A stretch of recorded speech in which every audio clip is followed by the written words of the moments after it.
Okay, if you don't want to be recorded, please switch off your video camera and keep yourself on mute, and just pop any questions or comments in the chat function and we'll pick them up from there. The reason we're recording is because we don't have a note taker, and it means that anyone who wanted to access the content can do so after the meeting. I'm not going to do introductions because we have we're expecting 25 people on the call, and it will take quite a while to get round everyone. But if you can put your role and your name and where you're from in the chat function, then we'll have a record of you, and we will be able to follow up with you if you want us to after the session. And then once myself and Jill have done our content, we'll open up the questions. We'll open up the floor to questions, which again, if you can put them directly in the chat function, because it's a bit hard to see hands up with so many people on the call, but we'll be keeping an eye on the chat function, and I'll try and summarise some themes from there. I also have an evaluation for you to do at the end of the session, and I'll pop the link to that in the chat function, but also you'll be sent that out by Marie after today's session with the rest of the workshop pack. Okay, so if I can just share my screen with you.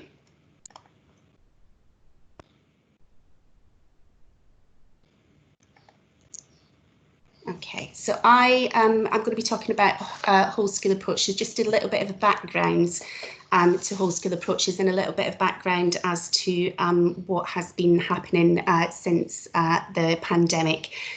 So we're really aware that there is an increased awareness and need and appetite actually from schools and colleges about the need to support children, young people's mental health and wellbeing during the pandemic and as they return to school. But we also know that it varies hugely from school to school, the different types of approaches that schools are taking. So some schools, both pre and during the pandemic, have embraced a whole school approach. To those schools who, due to resources or various other constraints, focus what they can do on providing individual interventions. We also know that not all teachers feel particularly confident to spot the signs of mental health issues within their individual classes or within individual pupils. But also there's some issues around being able to work holistically across a school. So quite often when a mental health lead is in a school, they might not have the influence or the leverage at a senior level to kind of really embed the changes and that sort of cultural approach that is required.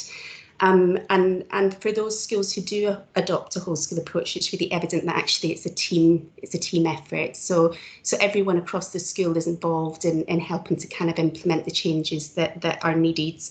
So that's from school leaders to teaching staff to pastoral staff and lunchtime supervisors and children and young people themselves. So some schools are reporting struggling with how to respond to the change in needs of children and young people during this time. So obviously we kind of mentioned it before, for some children and young people, mental health needs are increasing at the minute, and for others they are decreasing during the pandemic. Actually being home has had a really positive impact on their mental health and well-being, and we're seeing that within children and young people who have SEND as well. And the other sort of thing that schools are trying to unpick at the moment is really navigating the sheer number of resources and training packages that are on offer from a number of different providers. So a kind of quality assurance issue as well. But within all of that, I think there's this growing consensus that we have to think about more holistic ways of treating mental health issues within schools, and particularly when we're thinking about what kind of outcomes we want from education, and using mental health and wellbeing as the starting point or the foundation really for good education for all children and young people, and particularly those with special educational needs. And as I mentioned, it's also a kind of opportunity to think differently about how schools and education respond to those children who have experienced increases or decreases as a result of being at home during a pandemic. So for us as a starting point, it kind of feels that a whole school approach can be a real starting point for schools to prioritise mental health and wellbeing as a prerequisite for learning. So when we talk about a whole school approach, this goes far beyond teaching wellbeing through PSHE, and really looks at all aspects of school life, from the ethos and culture of the school through to teaching and staff development as well. So we're really talking about wellbeing and mental health being everyone's business. And the research that kicked off this piece of work for NCB indicated that, schools who have adopted a whole school approach report improved pupil wellbeing, improved staff wellbeing and retention, improved academic learning, the development of social and emotional skills, and things like reduction in bullying and exclusion. So a link to more positive behaviour across the school. And this is the whole school approach that NCB used. So this model was developed through research by Professor Catherine Ware, and it was sort of used to develop a self-assessment tool and improvement framework for schools to use, which has gone on subsequently to be developed into a wellbeing award. If anyone is interested in finding out more about NCB's particular whole school approach, I'm really happy. I'll pop my email in the chat function. I'm really happy for you to email me directly. I think the thing that I wanted to draw attention to really is that you can see that this involves multiple components, as I've sort of just described, with a view to embedding positive wellbeing across the school. And if you think about different whole school approaches, be it wellbeing, bullying, SEND behaviour, there's some common shared principles which really kind of focus on, leadership and management, curriculum, teaching and learning, the involvement of student voice, the involvement of parents, families and governors, staff wellbeing, which, as you know, through the recent guidance with DFE has been a real focus, and all of that sort of being used as a starting point with a view to prevention and early identification. So really looking to provide a supportive school environment and making sure that all parts of the school work together cohesively and for the long term, and also that there's a real genuine focus on engagement across staff, pupils, governors, as I've mentioned, everyone being involved in helping to embed those changes. So that's a very brief introduction. I'm just going to pause there and let Jill share a little bit more information about the example from Hull. Jill. Perfect. You think we'd rehearse this, wouldn't you, really? I'll just quickly put my my screen up, and then hopefully we'll go from there. Hold on. Where is it? Is it not allowing me to put my screen up? Desktop. Yeeks.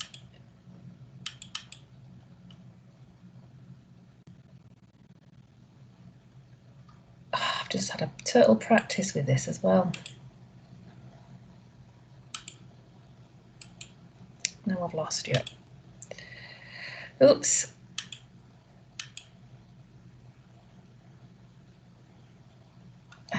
Just bear with me, sorry. Give me 2 seconds. Oh, that seems really weird. Why is it? Here we are. Why is it not letting me do this?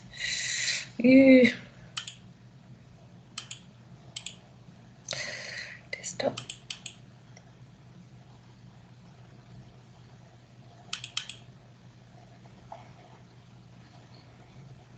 Do you want to send it to me, Jill? And I think it's okay. We'll go. It was actually on my yes. I'll click all those down. I've just gone a bit click happy.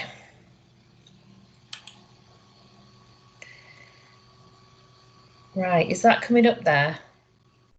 Can you see that? Hello, can you hear me? I can't see anything, Jill. Do you want to send it what you've got to me by email, then I can try and get it up if you want to just start talking through it.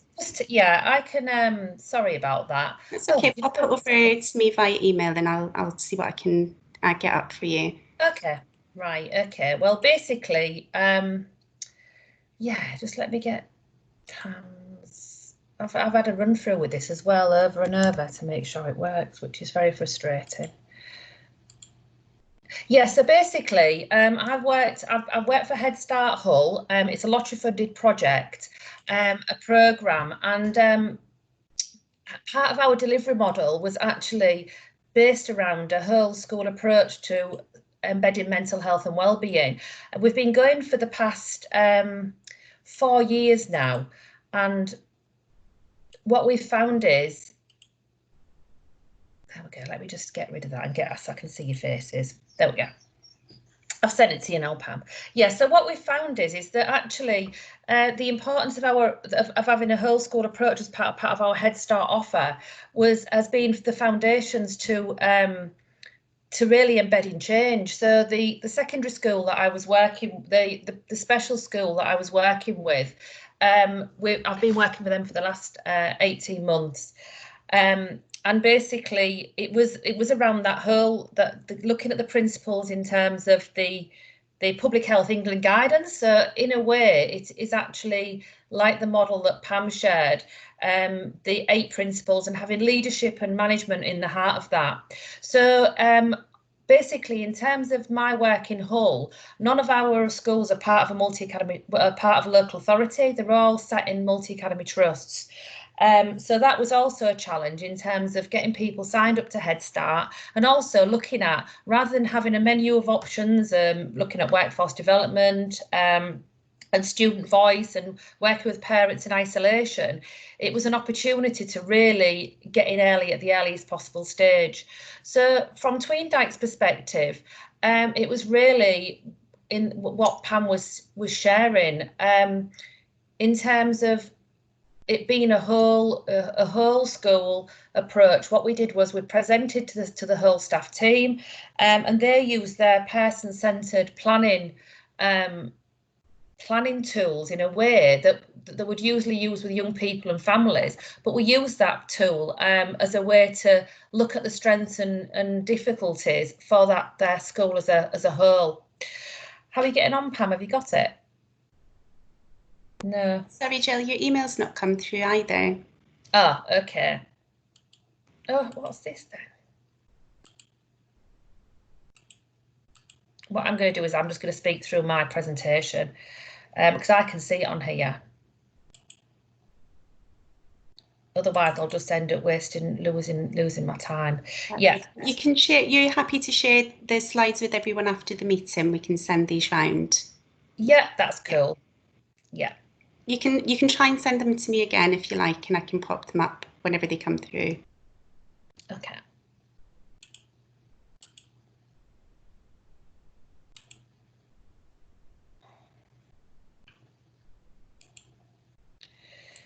Oh.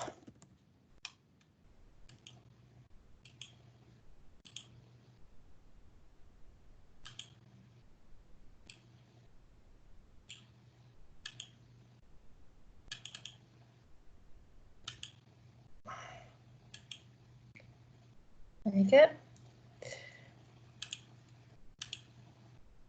Yeah. Okay. So yes, so part of our delivery model was around making emotional wellbeing everybody's business in the same way as safeguarding in a way. So we had our offer that I work with a selection of multi-academy trusts, and really looking at it from a bespoke way. We also, from our HeadStart element, we had a whole range of commissioned services that was working with parents and children and staff. But actually what the hook was really about my engagement with that individual school. So Tween Dykes is a special school.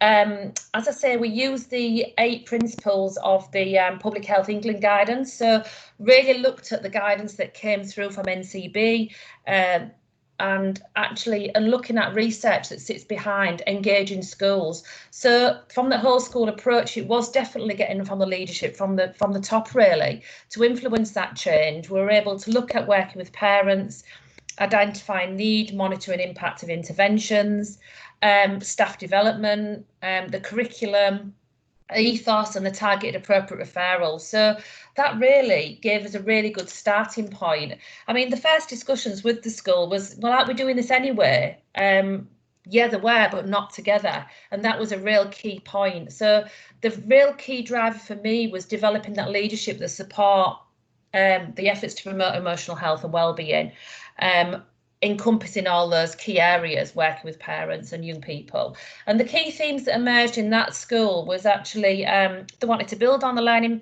Leading Parent Partnership Award. They wanted to develop a more in-house supporting process, improve referrals, look at the PSHE curriculum, but actually so it meets the needs of young people within their school, and improve mental health outcomes. So as I said, we used, and the burning issues for them were staff morale, supporting parents, and supporting the curriculum. So I've got a fabulous little journey a little journey that would have been lovely to share with you. But anyway, the key was around that whole presentation, getting everybody on board to understand what was needed for them as a school, for their own school priorities really. And then what we did was we looked at how we can then gather expertise from across the academy. So there was senior leadership, there was pastoral, there was HR, there was parent liaison, there was a whole raft. There's about 10 or 12 different people that would meet, and we actually, it wasn't an exclusive group. So what we were able to look at was particularly the outcomes for the areas that them as an organised school really wanted to address.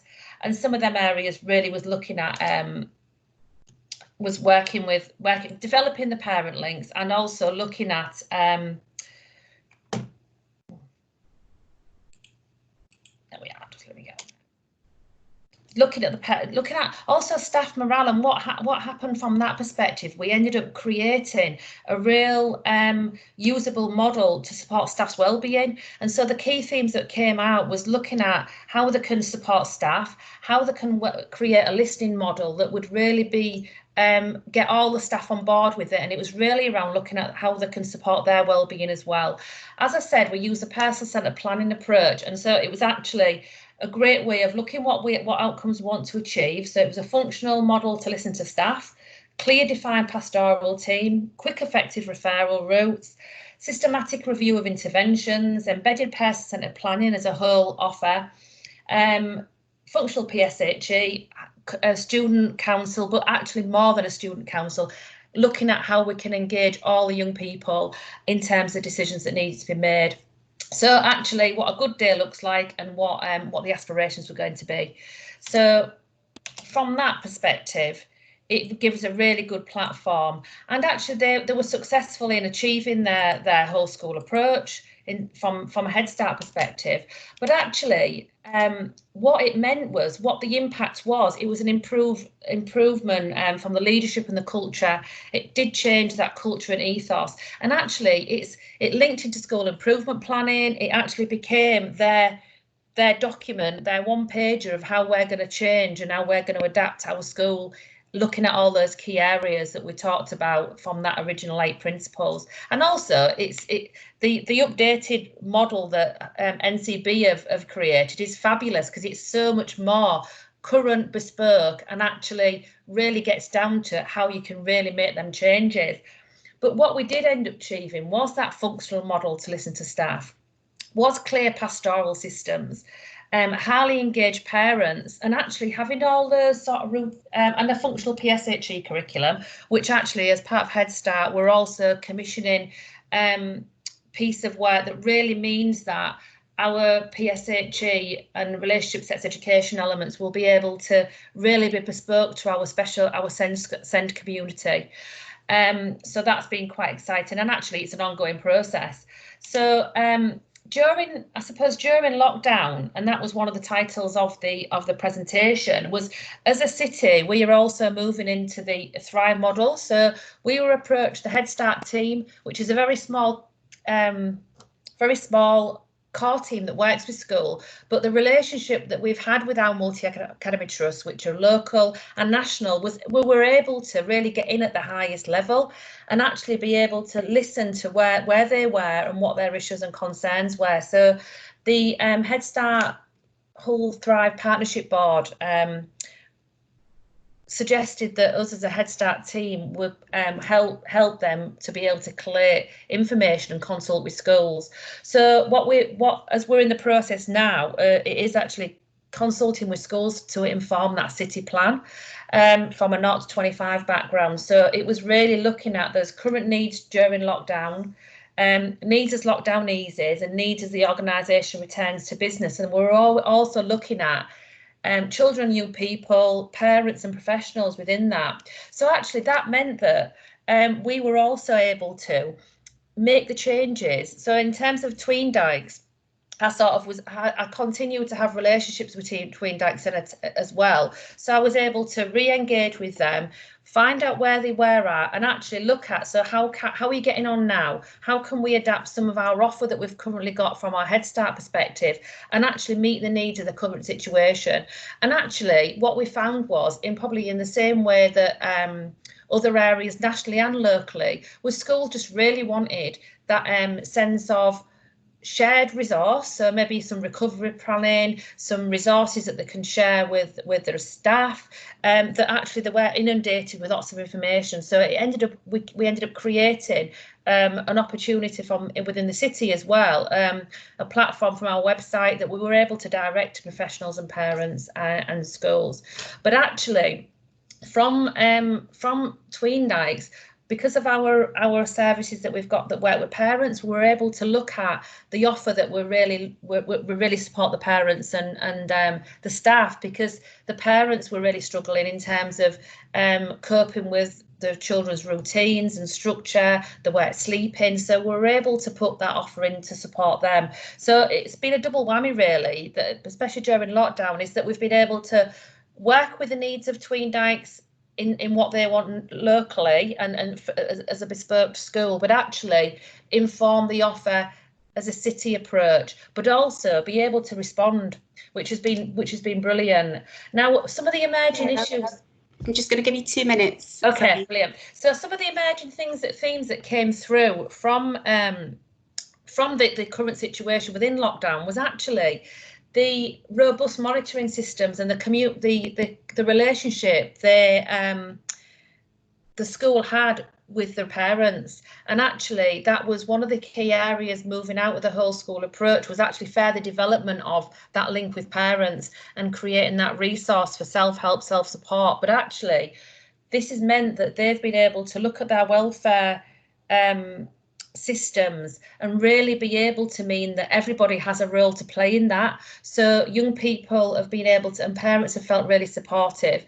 They were able to strengthen that relationship, and also parents were able to access help earlier than probably what they would have done previously. So we've been able to access support from early help and the disability team, but also the sense of positivity in terms of them as a community, and also being able to develop their the other element was actually their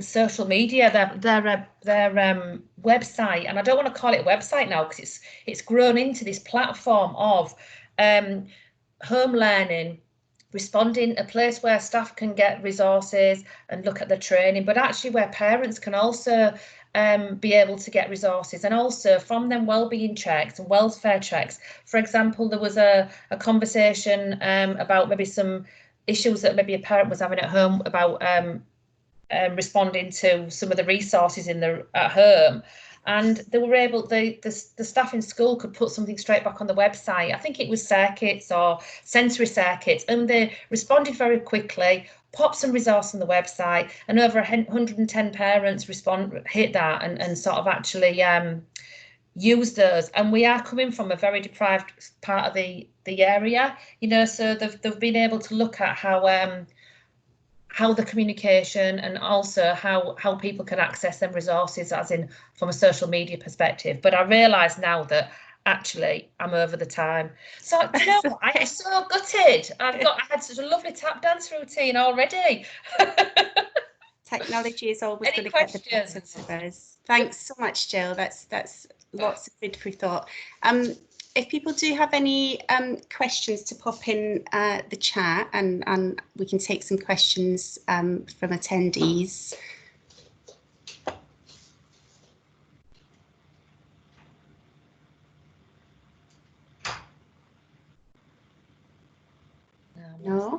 No takers. Maybe if I can get the discussion started, then I guess some of the things that might be useful for us to hear in terms of your experiences are what would help mainstream and special settings be able to kind of adopt a whole skill approach in the current circumstances, and how might we support schools who haven't yet been able to engage to support them with some of this thinking? Well, the thing is, I think that the idea is this is very bespoke to you as an individual school setting. So it's not one size fits all. I think basing your resource, your audit on those particular areas, it means that you can look at your strengths and your areas that you want to develop. And that's pretty much how we started to look at that, as a bit of a reg rating exercise. So then actually you can be responding to the needs that's bespoke for you as a school. Or I mean, we've done this with I've got primaries and secondaries all working on the whole school approach. The mark of excellence element is absolutely at the end. The process is actually getting all your resource in order, really. So it's actually a brilliant starting point, because it's embedding it from within, really. And rather than having a bolt on and trying to make changes, you need to have that leadership that really captures it and wants it as part of their development. And it's a school improvement priority, really. And what I've had is trusts now that are working on how we've been able to then pull their leads together, looking at, you know, PSHE, and how we can embed that into the as part of their curriculum, because it's only one element, isn't it? So hopefully that's gone off a little bit. Jill, Connie's got a question around how parents, children and young people are engaged in the Trailblazers. Connie, I presume that you mean across the different HeadStart partnership sites, and maybe Jill, you could say a little bit about that from Hull's perspective, and then Connie, I can pick up with you offline about any some of the other learning from some of the other HeadStart sites as well. I'm just going to pop my email in the chat function for anyone who needs it.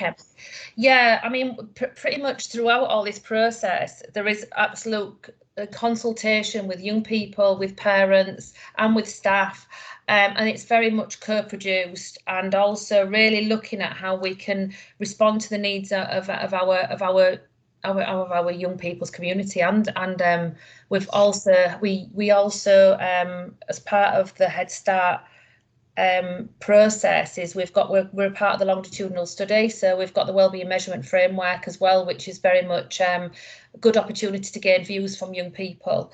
But as part of the feedback into the city plan, we're constantly having consultation with young people, and we've got a real good cohort of young volunteers as well, and also young evaluators in all our secondaries, and also part of the special school. We had the key to achieving this is also about the young people's voice. They're the people that award this. It's not an external sort of awarding body. It's very much part of that co-produced.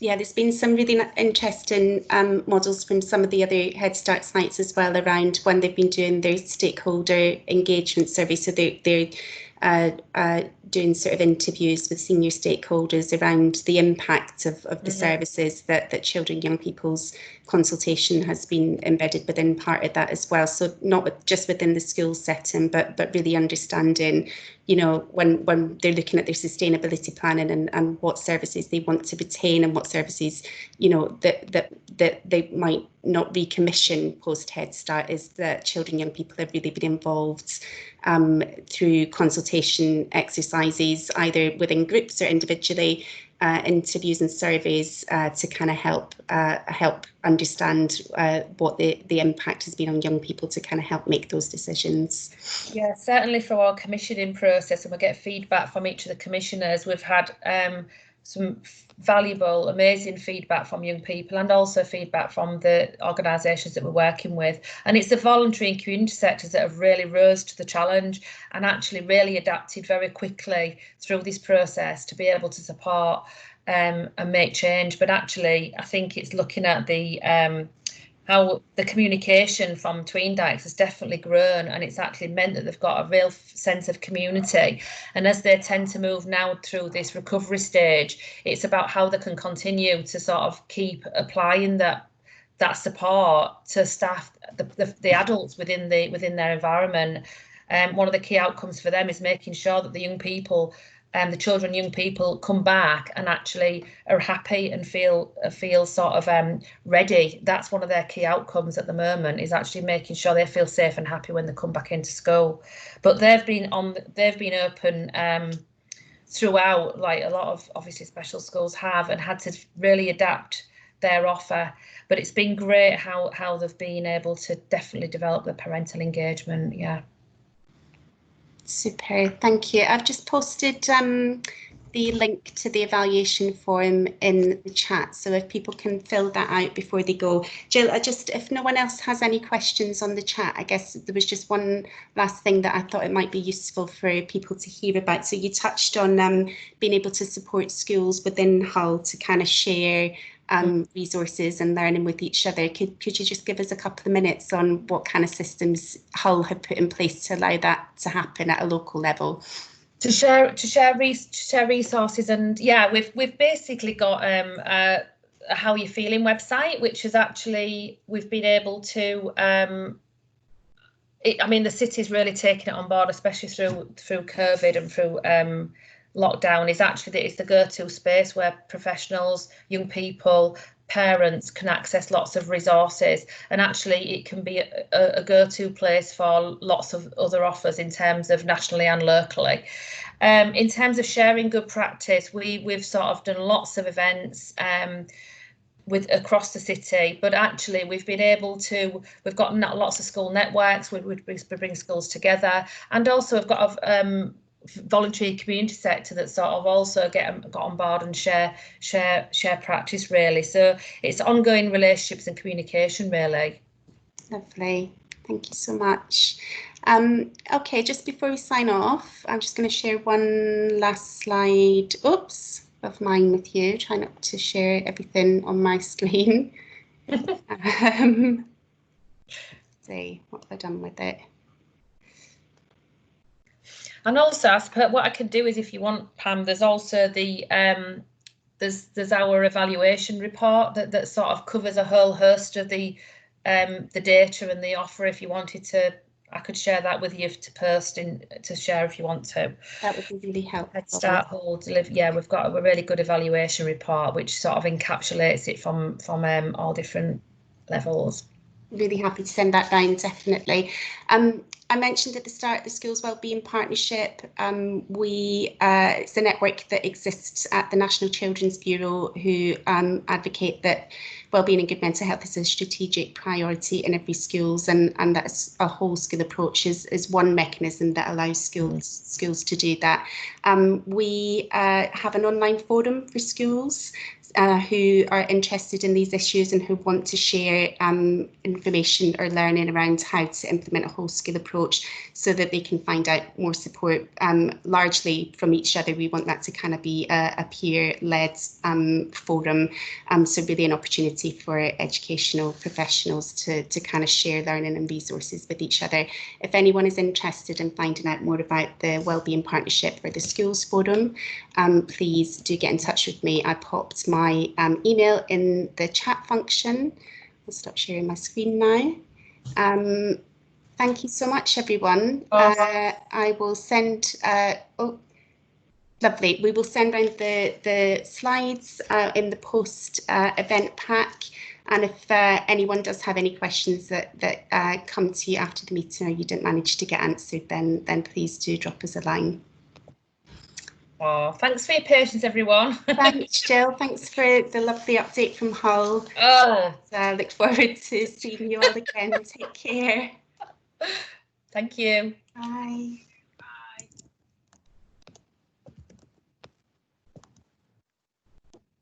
Thank you. Bye.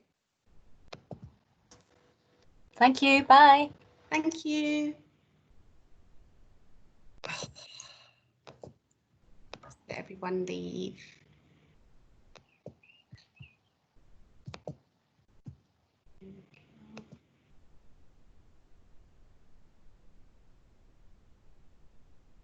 Oh, I can stop recording now as well.